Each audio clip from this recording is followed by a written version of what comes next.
Bien-aimés dans le Seigneur, merci d'être venus dans cette vidéo.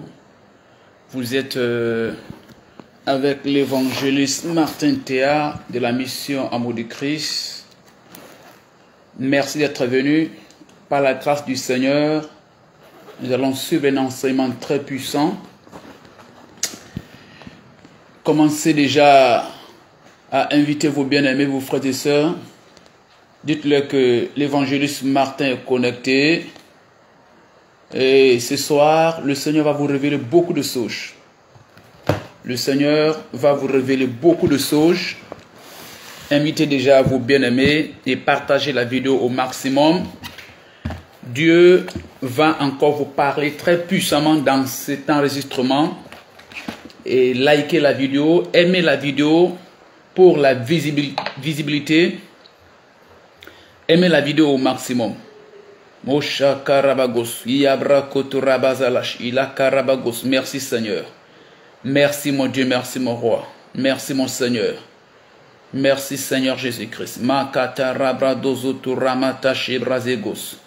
Merci Jésus. Merci Roi de gloire. Merci Saint-Esprit de Dieu. Béni soit ton nom. Alléluia. Prions. Seigneur, au nom de Jésus-Christ de Nazareth, je veux te dire merci pour ce moment. Merci pour tous tes enfants qui me suivent maintenant pour cet enseignement. Je recommande ce moment entre tes mains. Je réprimande toute forteresse, toute présence maléfique, tout ce qui ne vient pas de toi et qui est opposé à ce moment, je les résiste par tes mains au nom de Jésus-Christ. Je prie pour tous tes enfants qui ont décidé de venir sur cette plateforme pour écouter tes enseignements. Je prie pour eux, je prie pour leurs familles, je prie pour leurs activités, pour leur travail. Je prie Seigneur, apporte ta lumière sur leur vie partout où ils se trouvent maintenant. Éclaire tes enfants de gloire. Révèle-toi à eux, révèle-eux à eux-mêmes, Saint-Esprit de Dieu, et disperse toute œuvre des ténèbres autour d'eux. Ouvre leur intelligence afin qu'ils puissent entendre et comprendre ta parole. Merci de gloire, merci Saint-Esprit, au nom puissant de Jésus-Christ. Amen. Merci d'être venu dans cette vidéo. Likez la vidéo, aimez la vidéo au maximum. Aimez la vidéo et partagez la vidéo. Invitez vos bien-aimés, des gens que vous voulez qu'ils changent de vie. Ils peuvent être des personnes que vous avez conseillées, ils ne vous ont pas écouté. Peut-être qu'en écoutant les prédications, les enseignements, la parole de Dieu, leur vie peut changer. Peut-être que c'est votre mari, peut-être que c'est votre femme, c'est vos enfants, c'est quelqu'un que vous voulez que Dieu change de sa vie. Dieu change de son cœur. Donc invitez la personne, partagez la connexion au maximum et Dieu va vous bénir au nom de Jésus-Christ.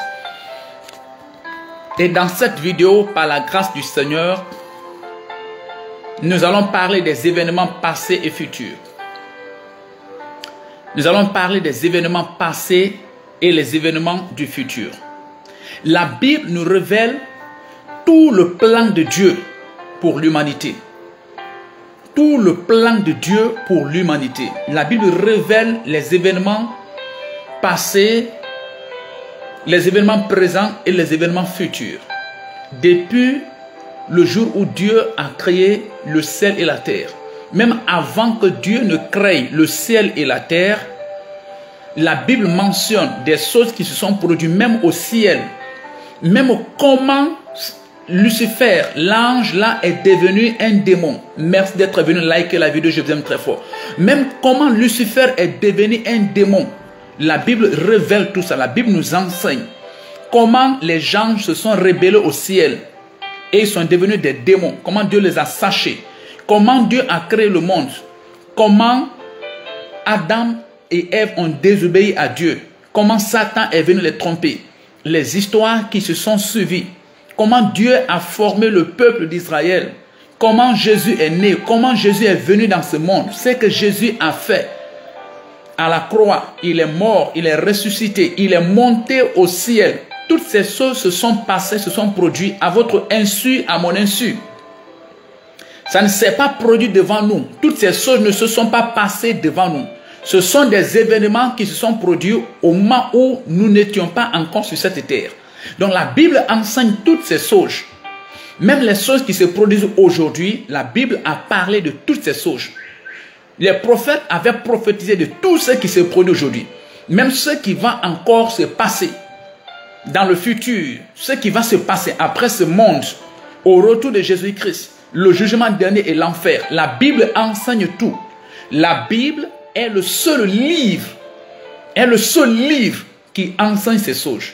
Le passé, le présent et le futur, la Bible est le seul livre qui révèle avec véracité et profondeur les événements du passé, les événements du présent et les événements du futur. Donc, aux yeux de Dieu, l'avenir de ce monde et l'avenir de chaque être humain est comme un livre ouvert. Et nous lisons dans Ésaïe le chapitre 46, le verset 40. Prenez votre Bible. Ésaïe le chapitre 46, le verset 10. Ésaïe 46, 10, je lis au nom de Jésus. J'annonce dès le commencement ce qui doit arriver. Et longtemps d'avance ce qui n'est pas encore accompli. Je dis, mes arrêts subsisteront et j'exécuterai toute ma volonté. Vous voyez? Dans Ésaïe le chapitre 46, le verset 10, Dieu dit, j'annonce dès le commencement ce qui doit arriver. Donc dans la Bible, Dieu nous dit ce qui va se passer dans le futur, dans notre monde.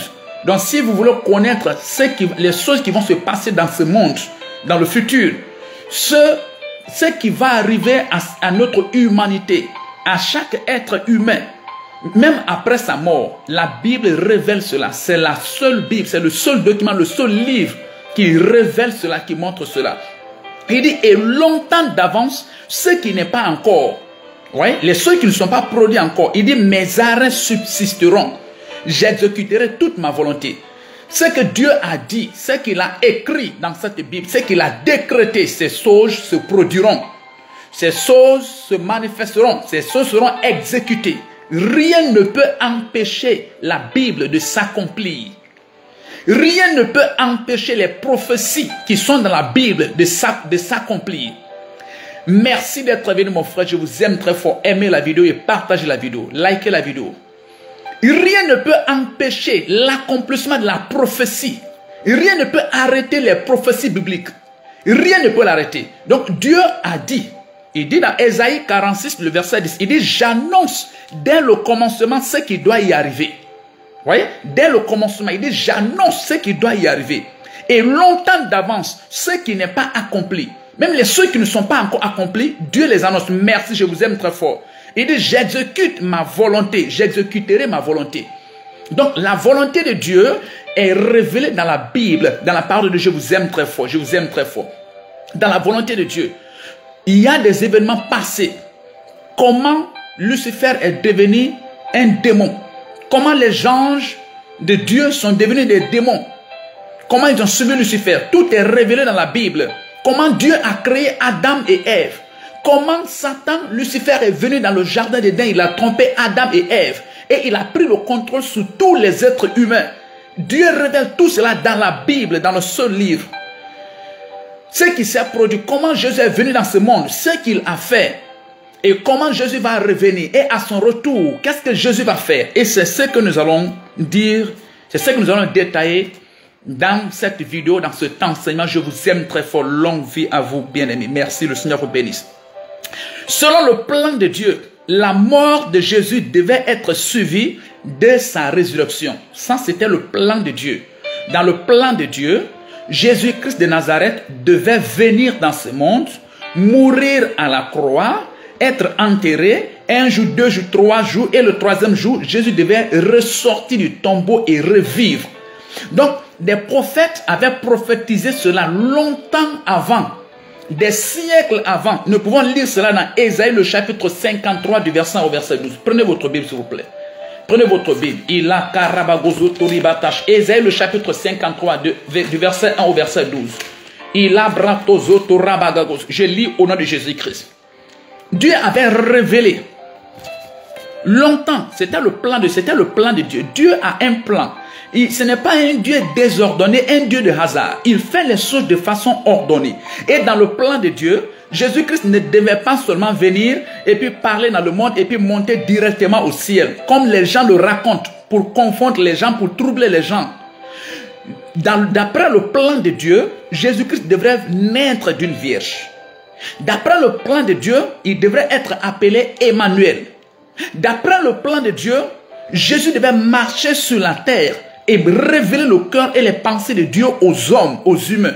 D'après le plan de Dieu, Jésus devait souffrir, mourir à la croix pour les péchés de l'humanité. D'après le plan de Dieu, on devait percer son côté. D'après le plan de Dieu, on devait enterrer Jésus-Christ dans le tombeau du riche. Et d'après le plan de Dieu, après avoir fini de faire tout cela, Jésus devait sortir du tombeau et retourner au ciel. C'est ce que la Bible révèle. C'était le plan de Dieu. Et Ésaïe, qui est un prophète de Dieu, un prophète reconnu, il n'y a pas de doute sur lui. Il est prophète, il n'est pas prophète, il est prophète, il n'est pas prophète. Sur le prophète Ésaïe, il n'y a pas de doute. Ésaïe est un prophète reconnu. Il a prophétisé 700 années, 700 années, 700 années avant l'apparition de Jésus-Christ sur la terre. Et Ésaïe, Dieu lui a révélé Jésus-Christ. Le nom de Jésus, la naissance de Jésus, le parcours de Jésus-Christ, sa souffrance à la croix, sa mort et sa résurrection, Dieu avait tout montré à Ésaïe 700 années avant. Quelqu'un va venir aujourd'hui ici pour trouver les gens et dire que Jésus n'est pas vrai. Puis nous, on va t'écouter. Il a bracatarabozotush. Ésaïe, le chapitre 53, du verset 1 au verset 12, je lis au nom de Jésus-Christ. Qui a cru à ce qui nous était annoncé? Qui a reconnu le bras de l'Éternel? Il s'est élevé devant lui comme une faible plante, comme un rejeton qui sort d'une terre desséchée. Il n'avait ni beauté, ni éclat pour attirer nos regards. Et son aspect n'avait rien pour plaire. Méprisé et abandonné des hommes de douleur, et habitué à la souffrance, semblable à celui dont on détourne le visage. Nous l'avons dédaigné, nous n'avons fait de lui aucun cas. Il a bracatagozorash. Je continue. Verset 4. Cependant, ce sont nos souffrances qu'il a portées. Aïe, aïe, aïe. Ce sont nos souffrances qu'il a portées. C'est de nos douleurs qu'il s'est chargé. Et nous l'avons considéré comme puni, frappé et humilié. Ce sont nos souffrances. Verset 5. Mais il était blessé pour nos péchés, brisé pour nos iniquités. Le châtiment qui nous donne la paix est tombé sur lui. Et c'est par ses maîtressures que nous sommes guéris. Nous étions tous errants comme des brebis. Chacun suivait sa propre voie. Et l'Éternel a fait retomber sur lui l'iniquité de nous tous.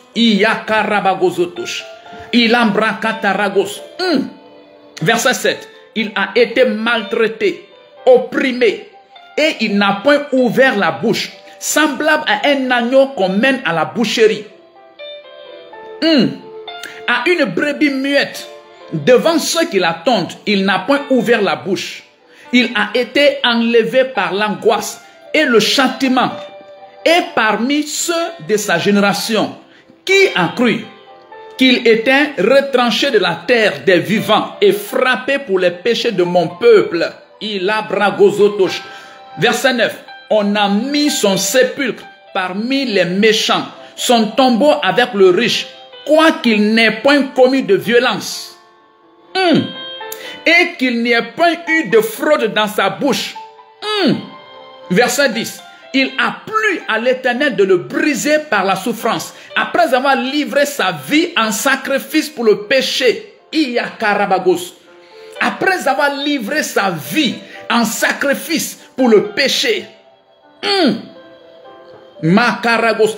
Il verra une postérité et prolongera ses jours. Vous voyez? Voyez ce qu'Ésaïe dit dans le verset 10. Après avoir livré sa vie en sacrifice, après ça, sa mort, il verra une postérité et prolongera ses jours. Vous voyez? Et l'œuvre de l'Éternel prospérera entre ses mains. Et à cause du travail de son âme, il rassasiera ses regards. Par sa connaissance, mon serviteur juste justifiera beaucoup d'hommes.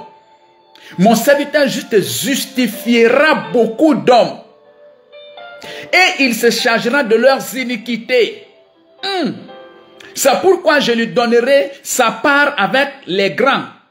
Il partagera le butin avec les puissants. Parce qu'il s'est livré lui-même à la mort. Il s'est livré lui-même à la mort. Et il a été mis au nombre des malfaiteurs. Parce qu'il a porté les péchés de beaucoup d'hommes. Et qu'il a intercédé pour les coupables. Il a karabagozotosh. Ma karagozotosh. Vous voyez? Vous voyez le plan? Ésaïe, le prophète Ésaïe, est en train de révéler le plan de Dieu. Il est en train de nous montrer le plan de Dieu, de nous révéler le plan de Dieu. Donc, d'après le plan de Dieu, Jésus-Christ devait venir parmi les humains, né d'une vierge. Son nom est Emmanuel, Dieu puissant, conseiller, admirable. Il a marché parmi les hommes. Il devait être maltraité, humilié, porter nos péchés. La Bible dit qu'il a justifié beaucoup d'hommes. Il a porté les péchés de beaucoup d'hommes. Qui? Jésus-Christ de Nazareth. Et la Bible dit, après cela, il prolongera ses jours. Donc, d'après le plan de Dieu, Jésus-Christ devait venir mourir à la croix et ressusciter, sortir du tombeau encore. C'était le plan de Dieu. Et cette résurrection qu'annonce, c'est cette résurrection que le prophète David annonce. Makaragozotosh, ilabragos. Dans le psaume, prenez votre Bible, dans le psaume 16, le verset 10. C'est cette résurrection que le roi David annonce. Le roi David aussi était un autre prophète. Ésaïe a dit pour lui, il n'était pas à la même époque que le roi David. Le roi David vient aussi, un prophète aussi reconnu par tous. David aussi prophétise, il parle de Jésus-Christ. Regardez ce que David dit dans le psaume 16, le verset 10. Car tu ne livreras pas mon âme au séjour des morts. Tu ne permettras pas que ton bien-aimé voie la corruption. Vous voyez ce que David dit? Il dit tu n'abandonneras pas. David dit que le Père n'abandonnera pas Jésus-Christ dans le séjour des morts. Comme il a abandonné les prophètes. Comme il a abandonné les prophètes. Combien de prophètes ont été abandonnés dans le séjour des morts? Ils sont morts, ils sont retenus dans le séjour des morts. Combien d'hommes, combien de personnes, même ceux qui se réclament prophètes, ils sont morts et ils sont retenus dans le séjour des morts. Mais la Bible dit que le Père n'abandonnera pas Jésus-Christ dans le séjour des morts. Il dit, tu ne permettras pas que ton bien-aimé voie la corruption. Combien de prophètes sont morts? Et ils ont tous pourri. Ils sont pourris tous dans leur tombeau. Des années, des siècles, ils sont morts. Et ils ont péri. Ils sont pourris. C'est les os. D'autres même, on ne voit même pas les os. Des prophètes de Dieu. Des serviteurs de Dieu, beaucoup d'hommes. Mais la Bible dit que Dieu ne laissera pas Jésus pourrir dans le tombeau, dans sa tombe. Pourquoi? Parce qu'il est le seul homme saint. Qu'est-ce qui peut faire pourrir le corps? C'est le péché. Et la Bible dit que Jésus est le seul homme qui est sans péché. C'est pourquoi il ne peut pas pourrir dans le tombeau. Tous les autres prophètes, tous ont péri dans leur tombeau. Tous. Tous ont péri dans leur tombeau. Pourquoi? Parce qu'ils sont des pécheurs. Ce sont des pécheurs. Merci bien-aimé, je t'aime très fort. Ce sont des pécheurs. Ils ont tous péri dans leur tombeau. Mais Jésus-Christ est sans péché. Donc, celui qui est sans péché, comment il peut pourrir dans le tombeau? Il ne peut pas pourrir. Parce qu'il n'a pas de péché. C'est le péché qui fait pourrir les humains dans le tombeau. Tous les hommes, les grandes personnes que vous connaissez, et ils sont morts. Et ils ont tous péri. Et ils sont pourris dans leur tombe. Tous ces gens-là sont des pécheurs. C'est la véracité. C'est ça qui montre que c'est des pécheurs. Quand ils meurent, ils périssent. Les animaux, les végétaux, les poissons, les humains, le péché, la malédiction les a tous frappés. Ils meurent et ils périssent. Le seul qui est mort et qui n'a pas péri, c'est Jésus-Christ de Nazareth. Il a fait 3 jours. Imaginez quelqu'un qui a fait 3 jours dans le tombeau. 3 jours dans le tombeau et qui n'a pas connu la pourriture, qui n'a pas péri. 3 jours dans le tombeau qui n'a pas péri. Jésus-Christ de Nazareth. Parce qu'il était sans péché. Sans péché. Celui qui est sans péché. Celui qui n'est pas noyé. Celui qui peut sauver ceux qui sont noyés. Jésus-Christ est le seul qui est sans péché. Le seul qui n'est pas noyé. Donc lui seul peut sauver tous les descendants d'Adam qui sont noyés dans le péché. Aucun homme, toi qui es noyé, tu es déjà noyé. Tu ne peux pas sauver ceux qui sont noyés. Non. Toi qui es noyé, cherche à te sauver d'abord. Tous les autres prophètes, tous les autres hommes, les autres serviteurs de Dieu qui sont venus, c'est des pécheurs. Nous savons que c'est des pécheurs. Ils sont tous noyés. Ils ne peuvent pas sauver ceux qui sont noyés. Il n'y a qu'un seul, celui qui n'est pas noyé dans le péché, il s'appelle Jésus-Christ de Nazareth. Tout le monde le sait, toutes les religions l'affirment, tous les livres que vous dites saints, tous ces livres déclarent et affirment que Jésus-Christ est le seul qui est sans péché. Ça veut dire que c'est lui seul qui est capable de sauver les pécheurs. Lui seul est capable de libérer ceux qui sont noyés dans le péché. Les prophètes, tous ces prophètes qui sont venus avant étaient noyés dans le péché. Tous les descendants d'Adam sont noyés dans le péché. Le seul qui n'est pas noyé dans le péché, lui, il n'est pas la sémence d'un homme. C'est Jésus-Christ de Nazareth. C'est lui seul qui est capable de libérer. Toi, tu es dans la prison. Comment tu peux libérer ceux qui sont dans la prison? Tu es dans la prison. Cherche à sortir d'abord. Le seul qui n'est pas dans la prison et qui peut sauver les prisonniers, c'est Jésus-Christ. Il n'est pas dans la prison. Donc, il peut sauver les prisonniers. Tous les descendants d'Adam sont dans la prison de Satan. Ils sont noyés dans le péché. Aucun d'entre eux, prophète, qui qu'il soit, religieux, qui qu'il soit, il ne peut sauver aucun homme. Seul Jésus-Christ, qui n'est pas dans la prison de Satan, qui n'est pas pécheur, qui n'est pas dans ce naufrage, c'est lui seul qui peut sauver les humains. C'est lui seul qui peut sauver les hommes. Et c'est ce que David a dit. Dieu n'a pas permis que Jésus-Christ pourrisse dans son tombeau. Pourquoi? Parce qu'il est sans péché. C'est les pécheurs qui périssent et qui sont retenus dans les liens de la mort. C'est les pécheurs qui périssent et qui sont retenus dans les liens de la mort. Mais celui qui n'est pas un pécheur, il ne peut pas être retenu dans les liens de la mort. Donc 3 jours après sa mort, il a Karabagos, 3 jours après sa mort et son ensevelissement, Jésus est revenu à la vie. 3 jours après qu'il est mort, 3 jours dans le tombeau et qu'on lui a enterré. 3 jours après, Jésus est sorti du tombeau. Jésus est apparu à de nombreuses personnes, à plus de 40 personnes, à de nombreux témoins. Et il est retourné au ciel, exactement comme il avait dit à ses disciples sur la montagne. Il a Karabagozotosh. De son vivant, il avait bel et bien prédit cela à ses disciples. Lorsqu'ils étaient ensemble sur la montagne, il avait dit cela à ses disciples. 3 jours après qu'on l'ait enterré, Jésus est ressorti du tombeau et il est retourné au ciel. Il est sorti esprit, âme et corps. Esprit, âme et corps. Pas un fantôme. Jésus est ressuscité avec son corps. Il est ressuscité. Jésus est revenu à la vie avec son corps. Il est monté au ciel avec son corps. Esprit, âme et corps. Ce n'est pas un fantôme. Quand on dit que Jésus est ressuscité des morts, on ne parle pas du fantôme de Jésus-Christ.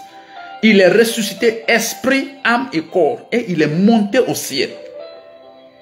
Pourquoi? Parce que la mort ne pouvait pas le retenir. Il est sans péché. La Bible dit que le salaire du péché, c'est la mort.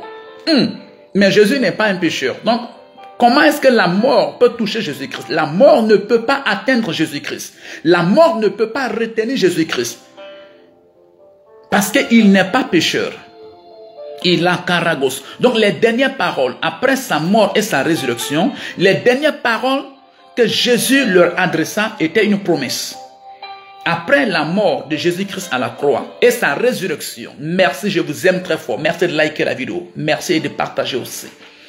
Après la mort et la résurrection de Jésus-Christ, la dernière parole que Jésus a laissée à ses disciples, à ceux qui le croyaient, était une promesse. Et cela est écrit dans Actes le chapitre 1, le verset 8. Actes le chapitre 1, le verset 8. Donc Jésus est venu, mon frère, ma soeur, il était venu dans ce monde. Il avait été envoyé par le Père. Il s'est donné lui-même en sacrifice pour vous et pour moi. Il est venu prendre nos péchés, il est venu porter nos péchés. Jésus est venu il y a de cela plus de 2000 ans. Il est venu dans ce monde, il a porté nos péchés. Il est mort à la croix pour nos péchés. Il a souffert pour nous. Il est mort à la croix, il a été enterré. Il est sorti du tombeau vivant 3 jours après son enterrement. La mort ne pouvait pas le retenir parce qu'il n'est pas un pécheur. Il ne pouvait pas pourrir parce qu'il n'était pas un pécheur. Il est sorti, esprit, âme et corps. Et il est monté au ciel. Il s'est retourné au ciel. Merci d'être venu. Aimez la vidéo. Donc, en partant, Jésus a laissé une promesse. Jésus a donné une dernière parole. Une dernière parole. La dernière parole qu'il a laissée, c'est comme quelqu'un, une personne, un vieux, un papa qui veut mourir. Il va écrire un testament pour ses enfants. Jésus a laissé une parole à ses disciples. La dernière parole qu'il a prononcée. Et vous savez que les dernières paroles sont très importantes. C'est dans Actes le chapitre 1, le verset 8. Actes le chapitre 1, le verset 8. Qu'est-ce que Jésus dit? Il dit, mais vous recevrez une puissance, le Saint-Esprit survenant sur vous, et vous serez mes témoins à Jérusalem, dans toute la Judée, dans la Samarie et jusqu'aux extrémités de la terre. Voici la dernière parole que Jésus-Christ a laissée à ses disciples, à ceux qui le suivaient. Il dit, vous recevrez une puissance, et cette puissance s'appelle le Saint-Esprit. Quelqu'un va aller s'asseoir pour dire que Jésus, quand il est mort avant de monter, il a dit que je vais envoyer quelqu'un, suivez-le. Jésus n'a pas dit ça. Va prendre la Bible, tu vas lire. La Bible n'est pas chère. 25 000, tu peux avoir une Bible. Il n'y a pas quelque chose comme ça dans la Bible. Jésus-Christ, en montant, il a dit quelqu'un va venir, suivez-le. Jésus n'a pas dit quelqu'un va venir. Il est très important de ne pas mal interpréter la parole de quelqu'un, de dire ce qu'il a dit. Il dit, mais vous recevrez une puissance. Le Saint-Esprit. Le Saint, est-ce qu'un esprit est quelqu'un? Un esprit, c'est quelqu'un? Un esprit, c'est pas quelqu'un. On ne voit pas un esprit. Donc, ne dis pas que Jésus a dit qu'il va envoyer quelqu'un, suivez-le. Jésus n'a pas dit ça. C'est comme ça le diable commence à troubler les gens. Il prend la parole, il déforme la parole. Il commence déjà à semer le trouble dans la pensée des gens. Jésus n'a pas dit que je vais envoyer quelqu'un. Non. Il dit, mais vous recevrez une puissance, le Saint-Esprit survenant sur vous, et vous serez mes témoins. Où? À Jérusalem, parce que c'est là où ils étaient. Dans toute la Judée, parce que c'est là où les Juifs étaient. Dans la Samarie, c'est là où les Juifs et les païens étaient mélangés. Et jusqu'aux extrémités de la terre. Oui? Et jusqu'aux extrémités de la terre. Quelqu'un va se limiter pour dire que Jésus est venu seulement pour les Juifs. Il n'est pas venu pour les païens, il est venu seulement pour les Juifs. Et Jésus dit, et jusqu'aux extrémités de la terre. Dans la Judée, là où se trouvaient les Juifs, dans la Samarie, et jusqu'aux extrémités de la terre. Donc voici la dernière parole que Jésus a laissée à ses disciples. Lorsqu'il montait, il dit, mais j'enverrai sur vous le Saint-Esprit. Il nous a promis son Esprit Saint. Pas quelqu'un, il n'a pas dit quelqu'un. Il dit le Saint-Esprit. Cherchez-vous une Bible et tournez le passage de Actes le chapitre 1, le verset 8. Actes le chapitre 1, le verset 8. Vous allez trouver ce que Jésus a dit. Il n'a pas dit que j'envoie quelqu'un. Il n'a pas dit quelqu'un vient après moi, suivez-le. Non. Il dit j'enverrai une puissance. Et cette puissance-là, c'est le Saint-Esprit. Il dit, mais vous recevrez une puissance. Le Saint-Esprit survenant sur vous. Et vous serez mes témoins. Jésus a parlé du Saint-Esprit. L'Esprit n'est pas quelqu'un. L'Esprit n'est pas quelqu'un. L'Esprit, c'est un esprit. On dit esprit. Le Saint-Esprit, on appelle le Saint quelqu'un. Le Saint-Esprit, on ne voit pas un esprit. On ne voit pas un esprit. C'est quelqu'un que tu parles là. Les gens l'ont vu. Les gens l'ont vu. Mais le Saint-Esprit, on ne voit pas le Saint-Esprit à vue d'œil, à l'œil nu. Un esprit, on ne voit pas un esprit. Je dis que j'enverrai le Saint-Esprit. Mais vous recevrez une puissance survenant d'en haut, le Saint-Esprit, et vous serez mes témoins. Et quand il a fini de dire ça, une nuée lui a caché à leurs yeux. Et Jésus, cette promesse qu'il les a donnée, alors qu'il montait, les disciples étaient là et le regardaient monter. Et juste 10 jours après, parce que après sa résurrection, après la résurrection de Jésus-Christ, esprit, âme et corps sur la terre, il a passé 40 jours sur la terre. Il a passé 40 jours sur la terre. Il s'est montré à beaucoup de témoins. Ses disciples l'ont vu. Ils ont parlé avec lui. Ils l'ont touché. Ils ont mangé ensemble. Tout et tout. Ils ont mangé ensemble. Thomas l'a touché. Il a mis son doigt. Il a vu. Ils l'ont touché. Ils ont mangé ensemble. Ils ont bu ensemble. Ils ont parlé ensemble. Ils ont dormi ensemble. Il a fait 40 jours sur la terre avant de monter au ciel avec eux. 1 mois, 10 jours, Jésus a passé avec eux après sa mort et sa résurrection. Et quelqu'un va dire banalement comme ça là, que Jésus n'était pas mort, que Jésus n'était pas ressuscité, il est monté directement au ciel. Ô Saint-Esprit de Dieu, délivre mon frère, délivre ma soeur. Il a bracotoragos. Donc lorsque Jésus est monté au ciel, 10 jours après, il a accompli cette promesse. La promesse de Actes, le chapitre 1, le verset 8. Lorsqu'il dit, j'enverrai sur vous le Saint-Esprit, mais vous recevrez une puissance, le Saint-Esprit survenant sur vous. Juste 10 jours après, ces disciples-là étaient réunis dans une chambre qu'on appelle la chambre haute. Ils étaient au nombre de 120 personnes. Et ils étaient en train de louer, de prier, d'adorer Jésus et d'attendre cette promesse. Le 10e jour, juste 10 jours après, tout à coup, un vent est venu. C'est ça, un esprit est comme un vent. Quand un esprit vient, c'est comme un vent. Un vent est rentré dans la chambre, comme des flammes de feu. Et chacun commence à prier en langue dans notre esprit. La promesse est accomplie. Voici ce que Jésus a dit qu'il promet, il vient là. Juste 10 jours après, il est venu. Pas 400 années après. Pas 400 années après. Hein. Ne viens pas 400 années après pour dire que c'est toi que Jésus a dit que tu vas venir. Ne viens pas 300 années après pour dire que c'est toi que Jésus a dit que tu vas venir. Ne viens pas 100 ans après pour dire que c'est toi que Jésus a dit que tu vas venir. Non. Non. Ne viens pas 10 jours après pour dire que c'est toi que Jésus a dit que tu vas venir. Pardon. Ne viens pas 100 jours après, 1000 jours après, 1 an après, 2 ans après, 400 années après pour dire que c'est toi, c'est de toi que Jésus a parlé. Non. C'est du Saint-Esprit que Jésus a parlé. Il dit, mais le Saint-Esprit, il a été très clair, mais le Saint-Esprit. Et juste après sa montée, 10 jours après, Jésus a accompli sa promesse. Le Saint-Esprit est descendu sur eux. Je vous aime très fort. Je vous aime très fort. Je vous aime très fort. Il a accompli sa promesse. Donc, il parlait du Saint-Esprit.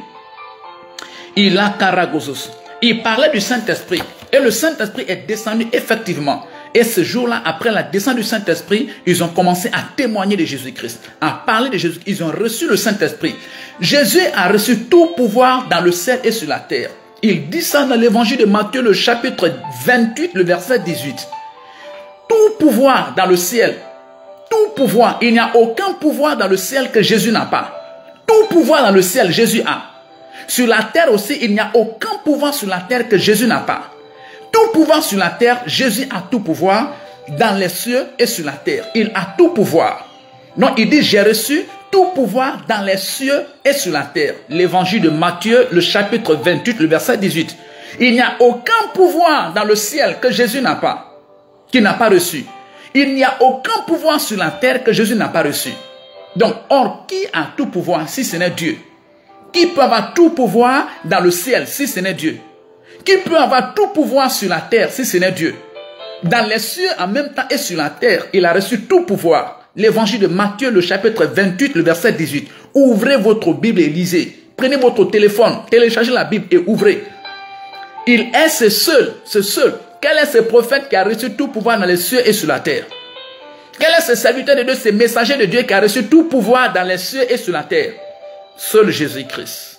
Et le diable ne veut même pas que tu entendes parler de Jésus. Tu dis que tu crois à Jésus, mais tu ne veux même pas entendre parler de lui. Tu mens.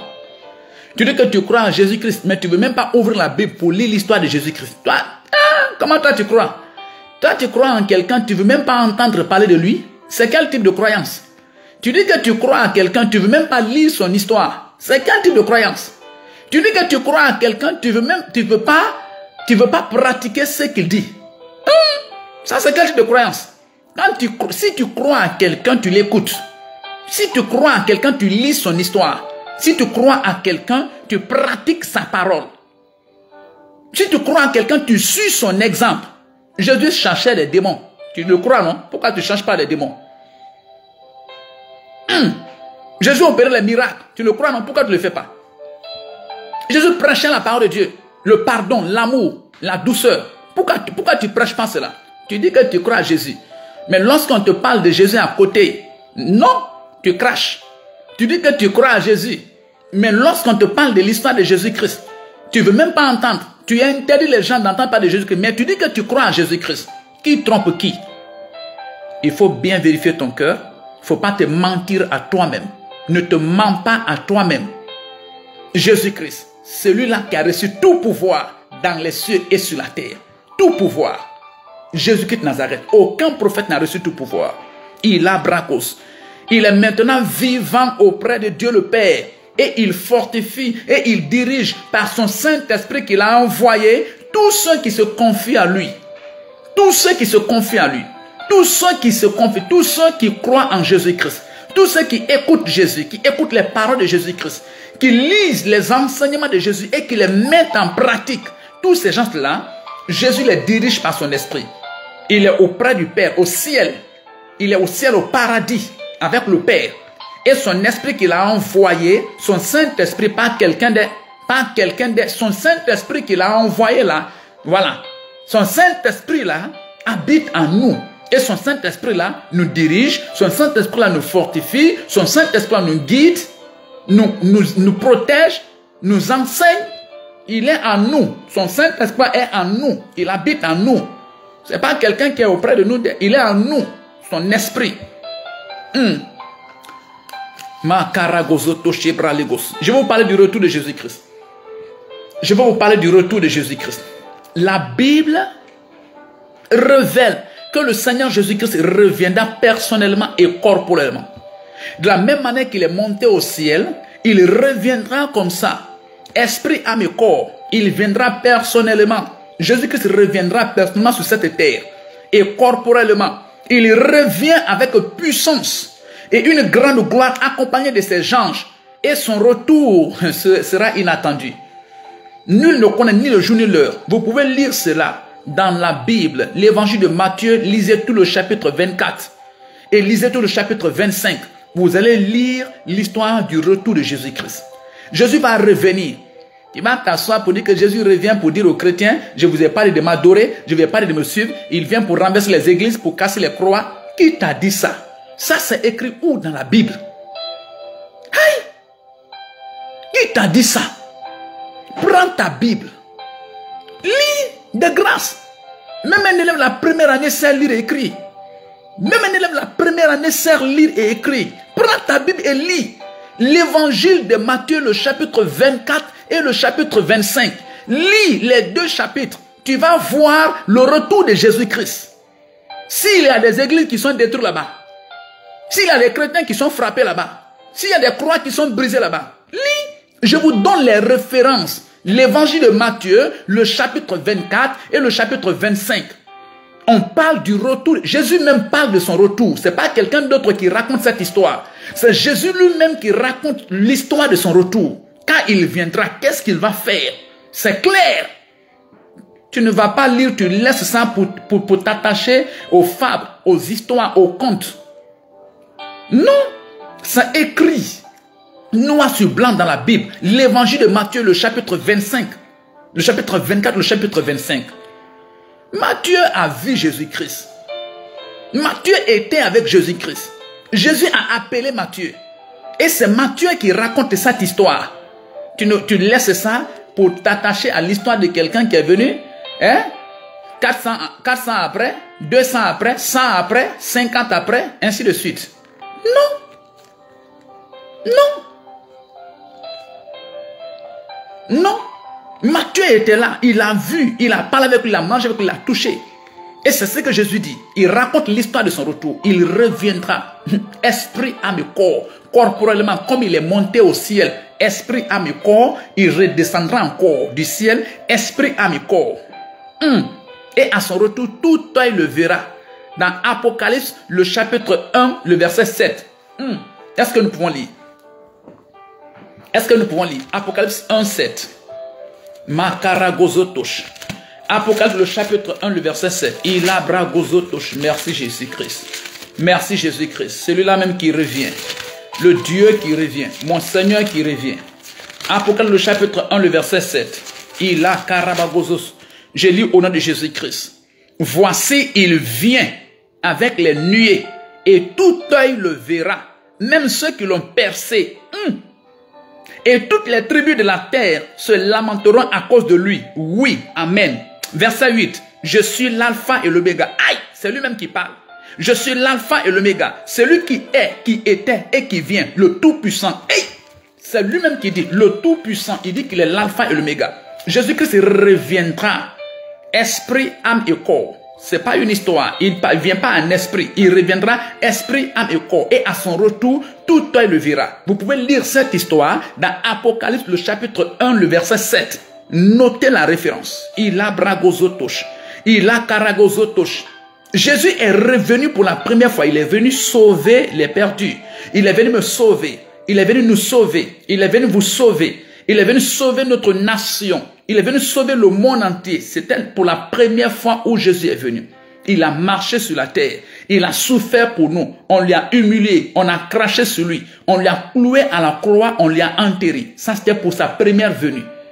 Il était venu pour accomplir le sacrifice. Il a fini d'accomplir le sacrifice. Il est sorti du tombeau 3 jours après. Il ne pouvait pas pourrir dans le tombeau parce qu'il n'est pas un pécheur. C'est les pécheurs qui périssent dans le tombeau. Il est sorti du tombeau 3 jours après. Il est monté au ciel, esprit, âme et corps. Ça, c'était la première venue de Jésus-Christ.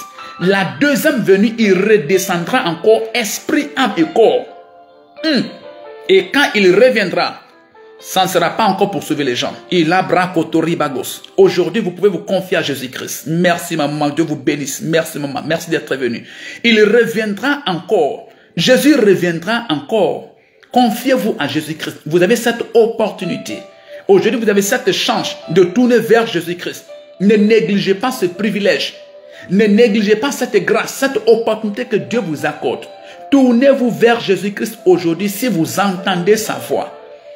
Quand il reviendra, il n'y aura plus de possibilité de se repentir. C'est maintenant là qu'il faut se repentir. C'est maintenant là qu'il faut abandonner toutes ces mauvaises voies et tourner vers Jésus-Christ. Merci maman, je vous aime très fort. Merci, je vous aime très fort. Ne négligez pas le salut. Si vous négligez Jésus-Christ, il ne sera pas votre sauveur quand il viendra. Il sera votre juge. Il sera votre juge et il vous condamnera à son retour. Mais si vous l'acceptez maintenant, si vous l'acceptez maintenant, vous ne serez pas jugé. Vous ne serez pas condamné. Tournez vers Jésus-Christ. Ouvrez votre cœur. Acceptez Jésus-Christ comme votre Seigneur et votre Sauveur personnel. Parce qu'il revient. Mais quand il revient, ça ne sera plus pour les péchés. Quand il revient, ça sera pour exercer son jugement. Ce sera pour exercer son jugement. Troisièmement, je veux parler du jugement final. Je veux parler du jugement final. Le jugement final est un événement futur révélé dans la Bible.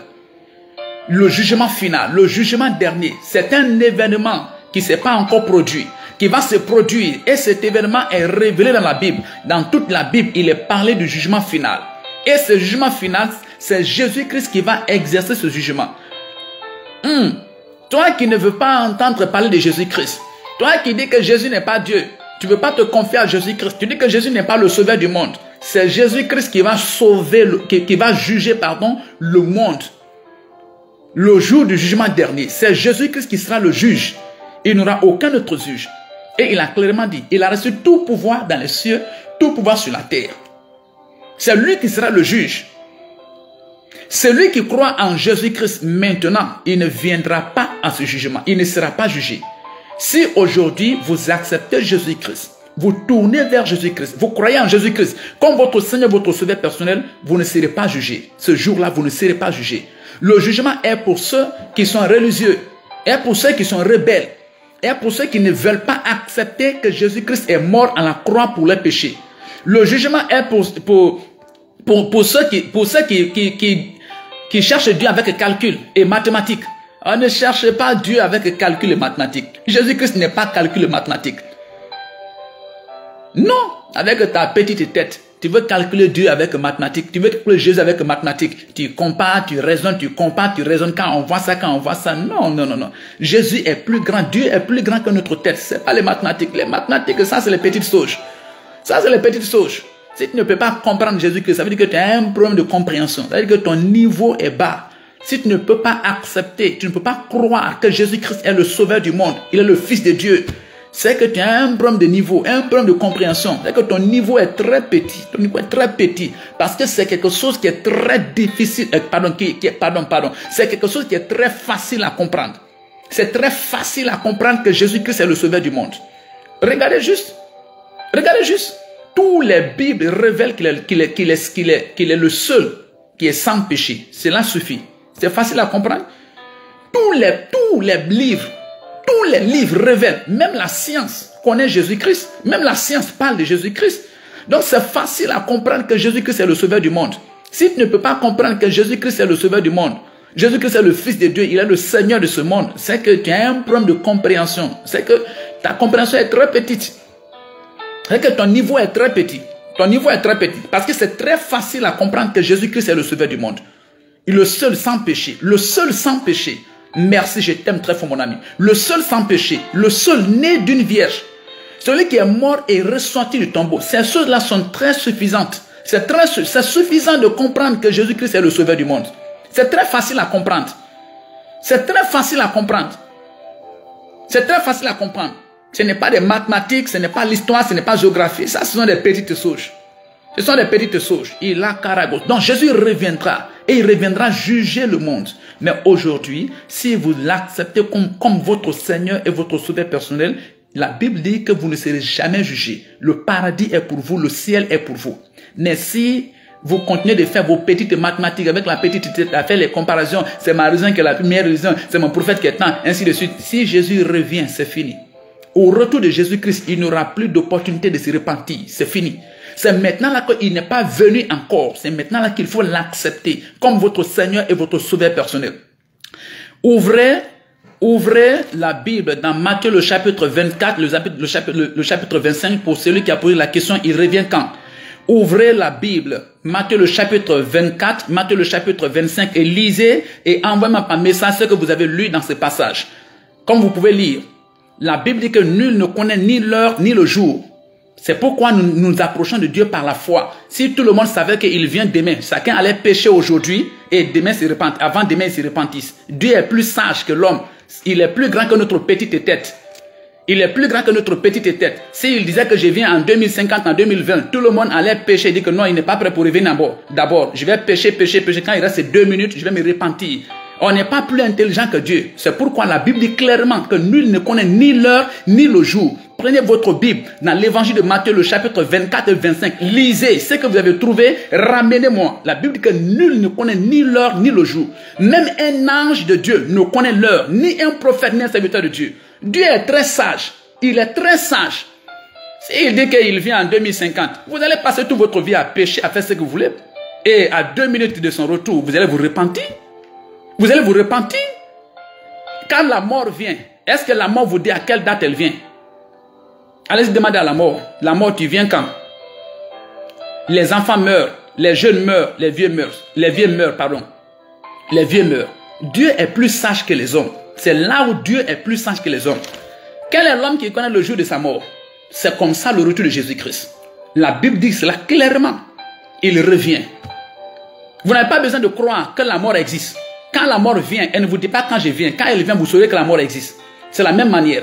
Vous n'avez pas besoin de croire que Jésus est vrai, qu'il revient, qu'il ne revient pas. Quand il reviendra, vous saurez qu'il est venu. Et ce sera trop tard. Quand la mort vient, c'est trop tard. Merci. Je t'aime très fort. Merci. Likez la vidéo. Donc, nul ne connaît ni l'heure ni le jour. Il n'a pas dit l'heure de son retour. Non, il n'a pas dit le jour de son retour. Ni l'année, ni le mois. Parce qu'il est plus sage que l'homme. S'il dit maintenant à l'homme que je viens dans 50 ans, dans 2 siècles, les hommes vont mener toutes sortes de mauvaises choses, toutes sortes de mauvais actes sur la terre. Même moi, je vais passer toute ma vie à pécher, à faire tout ce que je veux, et à 2 minutes, je me repentis. Je me repens. À 2 minutes, je me repens, c'est fini. Non, Dieu est très sage. C'est comme la mort. Elle ne vous dira pas quand elle vient. Dieu est très sage. Dieu est très sage. Alors que vous êtes enfant, vous pouvez mourir. Alors que vous êtes jeune, vous pouvez faire un accident, vous mourrez.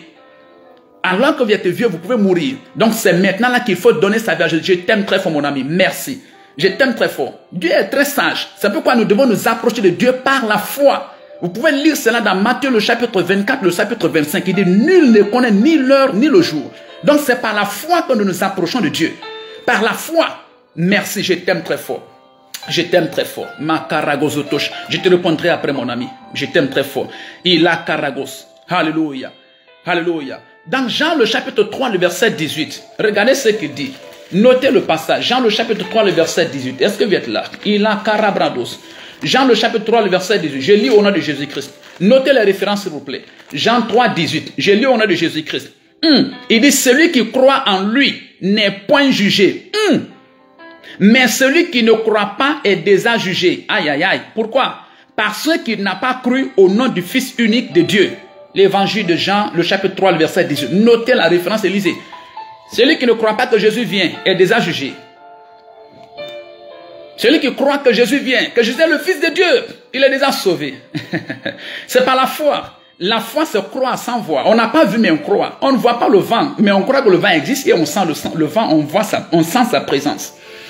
Dans Jean le chapitre 3, le verset 36, c'est Jésus même qui parle dans toutes ces références que je vous donne. C'est lui-même qui parle par sa propre bouche. Jean le chapitre 3, le verset 36, regardez ce qu'il dit. Il a bragos. Jean 3, 36. Il dit, celui qui croit au Fils a la vie éternelle. Celui qui ne croit pas au Fils ne verra point la vie, mais la colère de Dieu demeure sur lui. Aïe, aïe, aïe, aïe, aïe, c'est suffisant. Donc il revient. Et nul ne connaît l'heure ni le jour. C'est un événement futur. C'est comme la mort. Nul ne connaît. Il peut venir aujourd'hui, il peut venir demain. Aucun homme, aucun âge dans le chrono. S'il décide, c'est fait. Et rien ne peut aller à l'encontre de cela. C'est la volonté de Dieu. C'est la souveraineté de Dieu. C'est pourquoi nous devons marcher dans la foi, dans l'obéissance à la part de Dieu tous les jours de notre vie. Tu ne peux pas pécher. Le mois prochain, je vais gêner et prier. Et puis Dieu va pardonner mes péchés. Et maintenant, si tu meurs alors que tu es en train de pécher, et le mois de jeûne et prier n'est pas arrivé, comment tu vas faire? Aïe, aïe, aïe. Aïe, aïe, aïe. Avec Dieu, c'est tous les jours, marcher avec lui par la foi. Comme nous mangeons tous les jours, comme nous buvons tous les jours, comme nous respirons tous les jours, Dieu veut que nous marchions avec lui tous les jours de notre vie et nous serons bénis au nom de Jésus-Christ. Maintenant, je parle de l'enfer. Pour finir, je parle de l'enfer. L'enfer est aussi un événement futur et l'enfer est réel. La Bible parle clairement de l'enfer. L'enfer, l'enfer c'est le châtiment éternel. L'enfer est une terrible réalité. Vous croyez, vous ne croyez pas, c'est une réalité. L'enfer c'est d'abord la séparation éternelle avec Dieu. Dans ce monde, Dieu est avec nous. Dieu est avec nous, c'est pourquoi on n'est pas encore détruit. Dieu freine certaines choses. Dieu freine certaines choses. Mais l'enfer, Dieu n'existe même pas, même en un seul jour. Et ça pour toujours, Dieu n'existe pas en enfer. C'est la séparation totale. C'est un endroit où Dieu n'est même pas. Et vous pouvez voir déjà la souffrance, le malheur et la destruction. L'enfer, c'est la souffrance éternelle. C'est les ténèbres du dehors, la peine de feu éternel. C'est un feu qui ne s'éteint point. C'est le lieu des pleurs, des grincements de dents terribles. Le jugement de Dieu là est réservé pour ceux qui ne croient pas en Jésus-Christ. Pour ceux qui ne donnent pas, pour ceux qui ne croient pas que Jésus-Christ est le Fils de Dieu. Pour ceux qui ne croient pas que Jésus-Christ est le Sauveur du monde. Le jugement, l'enfer, c'est pour ceux qui n'acceptent pas le salut que Dieu offre à l'humanité gratuitement par Jésus-Christ. Et finalement, je vous parle de la vie éternelle, du ciel, le paradis. Le paradis. Apocalypse, le chapitre 7, le verset 17. Ouvrez votre Bible, notez le passage. La Bible parle du paradis. Apocalypse, le chapitre 7, le verset 17. Je lis au nom de Jésus-Christ. Je lis, c'est le dernier passage. Car l'agneau qui est au milieu du trône les paîtra et les conduira aux sources des eaux de la vie. Et Dieu essuiera toute larme de leurs yeux. Dieu essuiera toute larme de nos yeux au ciel. Au ciel. Toute larme de nos yeux. Tout ce que nous souffrons aujourd'hui. Toutes les souffrances. Dieu essuiera toute larme de nos yeux au ciel. Apocalypse, le chapitre 7, le verset 17. Il dit l'agneau qui siège au milieu du trône. Il parle de Jésus-Christ. L'agneau est l'un des noms de Jésus-Christ. Jésus-Christ est au paradis, assis au milieu du trône. Il nous paîtra, il nous conduira, il nous éclairera, il sera avec nous tous les jours. Il essuiera toute l'âme de leurs yeux. Vous pouvez lire cela dans Apocalypse, le chapitre 7, le verset 17. Aujourd'hui, vous avez encore l'opportunité de donner votre vie à Jésus-Christ. Et vous ne serez pas jugé. Si vous donnez votre vie à Jésus-Christ, vous tournez vers Jésus, vous acceptez Jésus-Christ comme votre Seigneur et votre Sauveur personnel. Il vous donnera son Saint-Esprit. Et son Saint-Esprit vous guidera. Jésus est au ciel auprès du Père. Mais le Saint-Esprit vous guidera. Il vous enseignera. Il vous aidera. Le Saint-Esprit n'est pas quelqu'un. Il n'a pas dit j'enverrai quelqu'un. Il dit j'enverrai le Saint-Esprit. Le Saint-Esprit. Un esprit n'est pas quelqu'un. Ce n'est pas quelque chose qu'on touche. Ce n'est pas quelque chose qu'on touche. Un esprit, on ne peut pas toucher un esprit, pas voir un esprit. Donc le Saint-Esprit, Jésus vous donne le Saint-Esprit, il vous guide. Et quand vous mourrez, vous irez directement au ciel. Et quand Jésus reviendra, vous ressusciterez esprit, âme et corps. Comme lui-même est ressuscité, esprit, âme et corps, il est monté au ciel. Il revient. Vous avez l'opportunité aujourd'hui de donner votre vie à Jésus-Christ. De tourner vers Jésus. D'accepter Jésus-Christ. De louer Jésus-Christ. Et il vous bénira. Mais si vous négligez ce salut, si Jésus revient, il sera votre juge. Que cela ne soit pas votre portion de Jésus-Christ. C'était votre frère, l'évangéliste Martin Théa, de la mission évangélique Amour du Christ. J'aimerais prier pour vous. Si vous avez été touché, vous voulez donner votre cœur à Jésus-Christ. Vous voulez donner votre vie à Jésus-Christ. Si vous voulez accepter Jésus-Christ, le sacrifice que Jésus a fait à la croix. Si vous voulez que Jésus vous reçoive comme son enfant, qu'il écrit votre nom dans son livre de vie, je veux prier pour vous. Dites simplement, Seigneur Jésus, j'ai entendu parler de toi et je crois que tu es le Fils de Dieu. Tu es mort à la croix pour mes péchés. Je te donne ma vie, sauve-moi, écris mon nom, lave mes péchés et donne-moi ton esprit. Aide-moi à vivre comme un enfant de Dieu, aujourd'hui et à jamais. Amen. Vous étiez avec l'évangéliste Martin Théa de la mission évangélique Amour du Christ. J'ai fait il y a une trentaine de vidéos sur YouTube. Vous pouvez juste aller sur YouTube, vous écrivez évangéliste Martin Théa. Je crois 71 84 évangéliste Martin Théa. Vous allez voir toutes mes autres vidéos sur, si vous voulez suivre des enseignements sur Jésus-Christ, vous pouvez les télécharger, vous pouvez les suivre et le Seigneur va vous bénir au nom de Jésus-Christ. Je vous conseille d'aller sur YouTube et d'introduire évangéliste Martin Théa. Les vidéos vont sortir. Suivez les vidéos, téléchargez. Suivez les enseignements et Dieu va vous bénir au nom de Jésus-Christ. Votre vie va changer et vous saurez que ce n'est pas de la blague, ce n'est pas du mensonge, c'est du sérieux. Que le Seigneur vous bénisse. À bientôt.